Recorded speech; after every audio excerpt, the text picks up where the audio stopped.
Hello, and welcome to this week's DUP Weekly Review.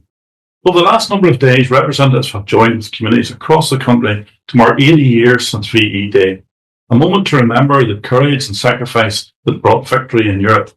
At Stormont, our MLAs attended a commemorative service led by Speaker Edwin Poots. We were also delighted to welcome the Ulster Aviation Society and their iconic Spitfire to Stormont. Their collection is a must-see and a powerful tribute to this pivotal moment in our history. In the Assembly this week, Michelle McIlveen strongly criticised the ongoing glorification of IRA terrorism.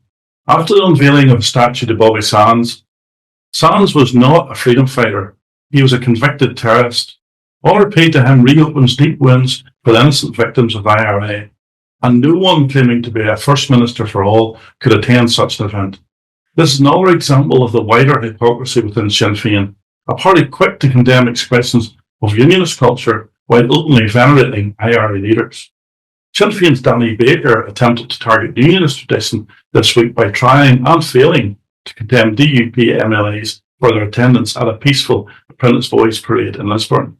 Yet at the weekend, Sinn Féin had nothing to say about the actions of the so-called football supporters as IRA chants filled the air. The contrast couldn't be more stark. On a happier note, Deborah Erskine congratulated Dungannon Swifts, who lifted the Irish Cup for the very first time. It was a dramatic final and well done to everyone involved. Turning to health, Diane Dodds welcomed the Minister's efforts to reduce waiting lists, but warned that the cross-border scheme risks widening health inequality, as only those who can afford to pay up front can currently benefit. Everyone on waiting list deserves timely care, not just those with the means.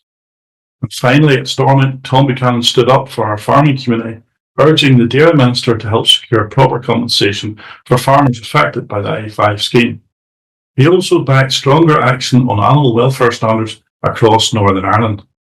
At Westminster, Gavin Robinson took part in the Northern Ireland Affairs Committee session on the government's legacy proposals, a vital issue for victims and justice. Carla Lockhart contributed to VE Day commemorations in the Commons and met with the Northern Ireland Veterans Commissioner. She also raised the Women and Equalities Minister the importance of the Supreme Court's ruling on biological sex and its application across the UK, including Northern Ireland and in sport. Sammy Wilson backed better care for older people at an Age UK event, highlighting that over half of those aged 65 and over in East Antrim live with long-term health issues. He also participated in a Commons session on environmental sustainability and housing growth. Gregory Campbell raised serious concerns about terrorist suspects potentially entering the UK through the Republic of Ireland during a statement on counter-terrorism policing. And Jim Shannon hosted a parliamentary event to promote better national coordination of vascular health. He also pressed for more support for local pharmacies, vital hubs for our care in our communities. That's it for this week's update, and as always, we'll continue to stand up for victims, support our communities, and defend the values that matter.